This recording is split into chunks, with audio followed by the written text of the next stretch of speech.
आपकी स्क्रीन पर अभी जो ये तस्वीर चल रही है, ये पाकिस्तान का एक खूबसूरत जाल है। दिखने में बेहद खूबसूरत ये लड़की एक हनी ट्रैप है। और किसका? पाकिस्तान का। दरअसल राजस्थान की इंटेलिजेंस विंग ने ऑपरेशन सरहद के तहत पाकिस्तान के नापाक मंसूबों का भंडाफोड़ किया है। पाकिस्तान की इंटेलिजेंस एजेंसी आईएसआई किस तरीके से वहाँ पर अपनी लड़कियों को ट्रेनिंग दे रहा है, उन्हें ट्रेंड कर रहा है कि वो भारत के नौजवानों को फंसाएं, भारत में जो आर्मी में काम करते हैं, जो नए नए लड़के भर्ती होते हैं, उन्हें किस तरीके से फंसाएं। और इसी सिलसिले में एक लड़का है रवि प्रकाश मीना, जिसके साथ धोखा हुआ।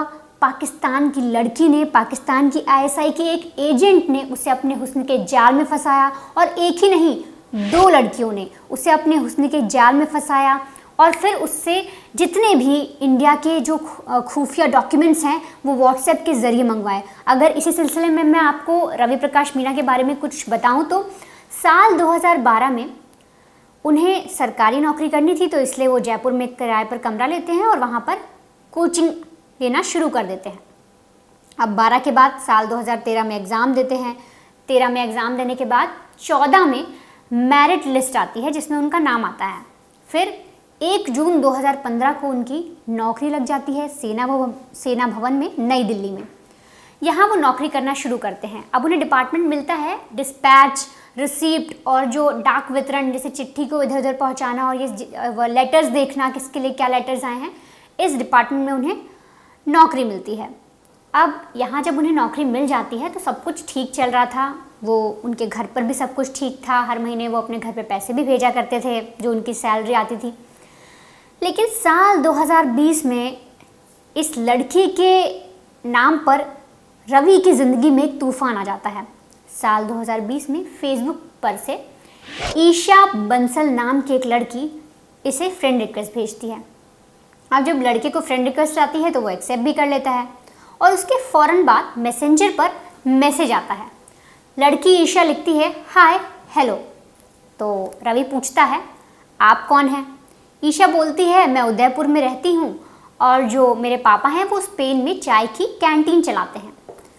अब ये चीज़ें सुनकर रवि को थोड़ा डाउट होता है उस लड़की पे, लेकिन वो जाहिर नहीं करता। वो उससे कहता है कि ठीक है, कभी मुझसे बात करिए, वीडियो कॉल पे या वॉइस कॉल पे भी हम किसी दिन बात करते हैं। धीरे धीरे इन लोगों की बात होती है और लड़की एक दिन उसे वीडियो कॉल भी कर देती है। अब जब लड़की वीडियो कॉल कर देती है तो रवि का जो डाउट था वो ख़त्म हो जाता है। वो देखता है कि भाई खूबसूरत लड़की मुझे वीडियो कॉल कर रही है, मुझसे बात कर रही है। तो यहाँ ये सिलसिला शुरू हो जाता है इनकी बातचीत का। अब इधर ईशा उसे मैसेज करती है, उससे वीडियो कॉल पे बात करती है। कुछ दिन ही बीतते हैं कि एक मृदुला नाम की लड़की की रिक्वेस्ट भी रवि को आ जाती है। अब जब मृदुला नाम की लड़की की रिक्वेस्ट आती है, रवि वो भी एक्सेप्ट कर लेता है। उधर भी बातचीत शुरू हो जाती है, वीडियो कॉल और ये सब चीज़ें शुरू हो जाती हैं। दोनों से इस लड़के की बातचीत होती है। अब एक दिन जो ईशा है वो कहती है कि मुझे डिफेंस में नौकरी मिल गई है, तो इसके लिए तुम मिठाई खा लेना, तुम अभी वहाँ दिल्ली में हो और मैं अभी यहाँ पर हूँ, डिफेंस में मेरी नौकरी लग गई है, तो मैं तुम्हें कुछ पैसे भेज रही हूँ मेरी तरफ से पार्टी। अब जो ईशा है वो 3000 रुपये हर्ष नाम की एक आईडी से रवि को भेजती है। सेम इसी तरीके से मृदुला भी उसे अपने हुस्न के जाल में फंसा रही होती है, चाल चल रही होती है। वो कहती कि मैं तुमसे शादी करना चाहती हूँ, तुम मुझे बहुत पसंद हो। और इधर जो ये रवि है, इसे ईशा में भी इंटरेस्ट रहता है, वो भी खूबसूरत होती है। तो एक तरीके से लड़का इन दोनों ही लड़कियों के चक्कर में फंस जाता है। अब जब ईशा ये बोलती है कि मेरी नौकरी डिफेंस में लग गई है, मेरी पोस्टिंग हो गई है और ये सारी चीज़ें उसे बताती है, फिर धीरे धीरे उसे अपने प्यार के झांसे में वो और लेती है और उससे कुछ डॉक्यूमेंट्स मंगाना शुरू करती है। अब इसी सिलसिले में वो पहले उसका विश्वास जीतती है, लगातार उससे बात करती रहती है, उसके कांटेक्ट में रहती है, उसे ये पूरा दिलासा देती है और पूरा कहते हैं कि एक बार कंफर्म कर देती है कि मैं तुमसे ही शादी करूँगी। अब जो रवि है वो भी खुश हो जाता है कि एक खूबसूरत लड़की है, मुझसे बातचीत कर रही है, मुझसे शादी करना चाहती है। फिर ये 2020 में जब इन लोग की बातचीत हो रही थी, उसी दौरान धीरे धीरे वो इससे कुछ डॉक्यूमेंट्स मंगाती है, दस्तावेज मंगाती है। लड़के से कहती है कि तुम जहाँ काम करते हो मुझे थोड़ा सा कुछ हेल्प चाहिए, तो वहाँ जो लेटर्स वगैरह आते हैं क्या तुम मुझे भेज सकते हो। ये भेजना शुरू कर देता है। फिर धीरे धीरे ये जो खुफिया, जो बिल्कुल गोपनीय डॉक्यूमेंट्स होते हैं, जो सिर्फ उन्हीं लोगों के बीच में होते हैं, वो भी मांग लेती है, ये बोलकर कि मैं डिफेंस में हूँ तो मुझे कुछ आर्मी से रिलेटेड तुम वो चीज़ें भेज सकते हो, मेरा थोड़ा प्रोजेक्ट है। तो रवि वो भी भेज देता है। अब इसके बाद अचानक जब ये सारे डॉक्यूमेंट्स चले जाते हैं, आपको मैं बताऊं कि करीब 40 पेज के फोटोग्राफ्स, 40 पन्नों के जो फोटोग्राफ्स हैं वो रवि व्हाट्सएप के ज़रिए ईशा को भेजता है।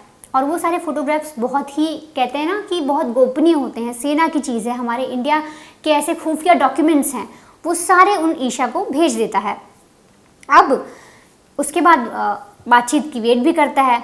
लगातार इनकी बात होती है, साल आ जाता है 2022 और वो जो रवि है वो ईशा उससे मांगती रहती है डॉक्यूमेंट्स और रवि भेजता रहता है। फिर आखिरी बार 3 मई 2022 को इसकी बातचीत होती है। उसके बाद कोई बात नहीं होती। लगातार ये कांटेक्ट करने की कोशिश करता है, कोई बातचीत नहीं होती। उधर मृदुला से भी कोई बातचीत नहीं होती। तब इसे समझ में आता है कि शायद कोई गड़बड़ हो गई है।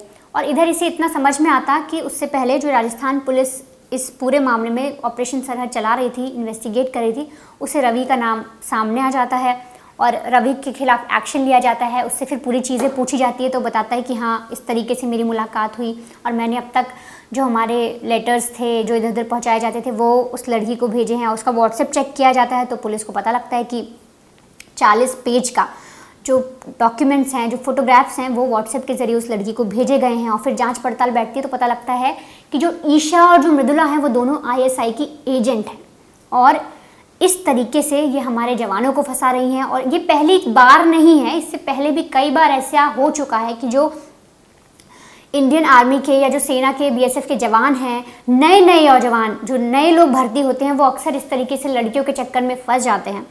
और इसके अलावा एक केस और मैं आपको बताती हूँ कि किस तरीके से पाकिस्तान अपने नाकाब जो उसके जो करना चाहता है, भारत में घुसपैठ करना चाहता है, कुछ आतंकवादी हमले करवाना चाहता है, इस तरीके की जितनी भी गतिविधियाँ कराना चाहता है, उसके लिए वो कितना नापाक काम कर रहा है। आप ये कहानी भी सुनिए। दरअसल एक 6th क्लास का लड़का है जिसका नाम है रतन खान। अब पुलिस को, जब पुलिस ने सारी चीज़ इन्वेस्टिगेट की तो रतन खान का एक जो 6ठी क्लास का लड़का है उसका नाम सामने आया तो उससे भी पूछताछ की गई। अब उसकी पूछताछ में जो पिछली कहानी समझ में आई वो ये निकली कि 1991 में उसका भाई शेर खान और उसके रिलेटिव पाकिस्तान चले गए। अब वहाँ जाकर वो आईएसआई के लिए काम करने लगे। इधर लड़के ने बताया कि मैं करीब 7 बार इतने दिनों में पाकिस्तान जा चुका हूँ अपने लोगों से मिलने और वहाँ पर मुझे एक खलीफा नाम का आदमी मिला जिसने मुझसे ये कहा कि मैं तुम्हें पैसे देता हूँ, 20,000 रुपये देता हूँ, तुम्हारा भाई भी यहाँ काम करता है, तुम्हारे रिलेटिव भी हमारे लिए काम कर रहे हैं, तो तुम्हें भी हमारे लिए काम करना होगा। लड़का पूछता है कैसा काम? तो जो पाकिस्तानी एजेंट्स हैं वो उसे कहते हैं कि तुम्हें इंडियन आर्मी से रिलेटेड जितने भी उनके उपकरण हैं, जो भी उनके वैन, जीप, ये सब चीज़ें हैं, उनका जो काफिला चलता है, उससे रिलेटेड जानकारी हमें देनी है, उससे रिलेटेड फ़ोटोग्राफ्स हमें देने हैं, साथ ही बॉर्डर कैसा है, बॉर्डर पे किस तरह की सुविधाएं हैं, ये सारी हमें प्रोवाइड करानी है। लड़का मान जाता है, 6ठी क्लास का लड़का मान जाता है, वापस इंडिया आता है और यहाँ आकर वो इस तरीके के डॉक्यूमेंट, सारे फ़ोटोग्राफ्स, जो जीप है, जो काफिला निकलता है आर्मी का, उसके सारे फ़ोटोग्राफ्स पाकिस्तान के एजेंट्स को प्रोवाइड कराता है, खलीफा जिसका नाम था। इसके अलावा वो बॉर्डर के आसपास का जो एरिया होता है, किस तरीके से वहाँ प्रोटेक्शन की जाती है, कहाँ कहाँ आर्मी खड़ी होती है, उसके भी सारे फ़ोटो निकालता है। पुल कैसा बना हुआ है, रेलवे ट्रैक कहाँ से कहाँ तक है, वो सारी फ़ोटो, सारे डॉक्यूमेंट्स उन्हें भेजता है। तो ये सारी चीज़ें भी पुलिस को पता लगी किस तरीके से जो आईएसआई है, जो पाकिस्तान में जो इंडिया का गलत तरीके से यूज़ कर रहे हैं यहाँ के नौजवानों का, कभी लड़की के ज़रिए तो कभी एक छोटे लड़के को बहला फुसला रहे हैं। हाँ, हालांकि उसका परिवार वहाँ सेटल हो गया, वो भी आईएसआई के लिए काम कर रहे हैं, तो यहाँ पर ये तो नहीं कह सकते कि उस छोटे लड़के को बहला फुसला के काम कर रहे हैं, क्योंकि वो पहले से ही जानते हैं कि वो क्या कर रहे हैं। लेकिन जिस तरह से रवि प्रकाश मीना जो सेना भवन में तैनात हुआ, उसकी वहाँ तैनाती हुई, वहाँ काम कर रहा था और सिर्फ महज लड़कियों के चक्कर में वो फंस गया और उसने अपने देश के गोपनीय डॉक्यूमेंट्स, एक तरीके से गद्दारी की, वो सारी चीज़ें उन्हें प्रोवाइड करा दी। इस पर अभी पुलिस पूरी तरीके से जांच कर रही है और जो एक कमेटी बनाकर उसके खिलाफ एक्शन भी लिया जाएगा।